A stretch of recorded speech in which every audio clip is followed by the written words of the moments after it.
Everyone's been waiting on three things: the console release, bikes, and the asset editor. Two of those are finally here. Unfortunately, consoles will have to wait just a bit longer. But before we dig into what the editor can do, it's worth stepping back to understand why this update matters as much as it does. So today we're going to walk through how we got here, why any of this matters, and then we'll take a look at some of the assets already appearing on Paradox mods. Let's jump in. So to understand why this one update matters, you have to go back to 2015. When Cities Skylines launched, it was a solid modern city builder with a somewhat competent simulation. But that alone isn't why it took over the genre. One of the key levers to its success was the combination of an in-game asset editor and the Steam Workshop. This allowed players to publish thousands of custom buildings, props, intersections, so on and so forth. As of right now, there's over 50,000 building assets in the Steam Workshop for Cities Skylines 1. And that did something really important. If you wanted a downtown that looked like your home city, you could build it. If you wanted brutalist towers, custom train stations, or even high-quality trees, someone was either making them, or you could make them yourself. That's almost 10 years of accumulated creativity that Cities Skylines 2 has had to compete with. Flash forward, and Cities Skylines 2 launched on PC in October of 2024. There was no support for mods, editing assets, and performance was atrocious. For a game that succeeded thanks to modding and asset creation, this was a massive turnoff for the majority of players. Flash forward to March 2024, the first content pack for Cities Skylines 2 called Beach Properties was released. The idea was a set of beach-themed buildings. It cost $10, and it was very underwhelming. This was exactly the kind of thing asset creators would normally flood the workshop with. Now since then, we've had 17 patches, with the latest implementing quays and piers, bridges and ports, and bikes. Additionally, we've also gotten a bunch of region packs, along with 2 new DLCs focused on skyscrapers and supply chains. All of that to say, we've come a very long way since Beach Properties. But as of today, the biggest thing that's happened is the release of the asset editor. There's already a few assets on Paradox mods.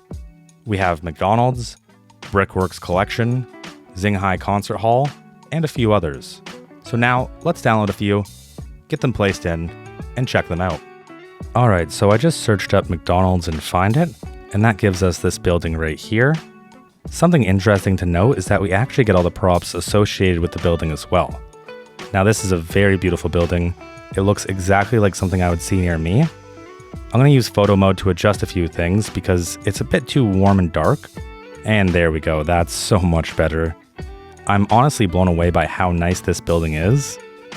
It's so refreshing to have new assets and branded assets from real-life companies.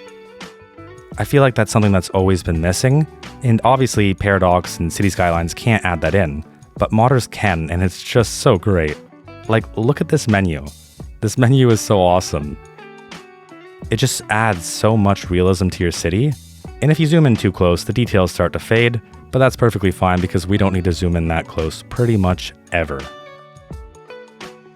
Again, I'm honestly just blown away by how nice this looks.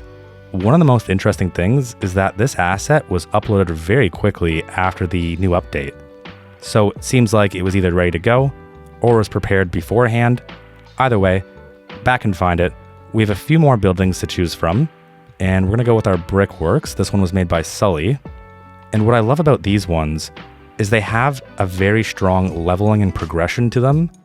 They're not turning into skyscrapers. It makes sense how they level up. And I just love that brick color. Like, I really love these buildings. These are the medium density buildings that we needed for a long time, and now we have them. And I could easily imagine that this is a restaurant down here, so maybe they sell burgers or fries or some kind of food like that. Then we have our balconies and that little garage right there. Again, looking at that brickwork, it's just super nice. The interesting thing about these buildings is that they get more and more detailed as they level up, which is to be expected, but they do it in a way that makes sense. Now I want to take a quick look back here just to see what's going on. And there's honestly not too much, it's just a nice little parking lot, which I think is perfectly fine. I'm kind of wondering what would happen if we go through this garage. Where does it lead? And surprise, surprise, it leads to the other side. At first, I thought maybe it was a parking garage, But now that I actually think about it, it leading to the other side makes way more sense. Now let's quickly move on and take a look at some of the other buildings. Again, we can see that they get more and more detailed as they level up. Now we have some chairs, we have a few extra tables, and it's getting higher and the brick color is changing. And this one seems to have the biggest changes.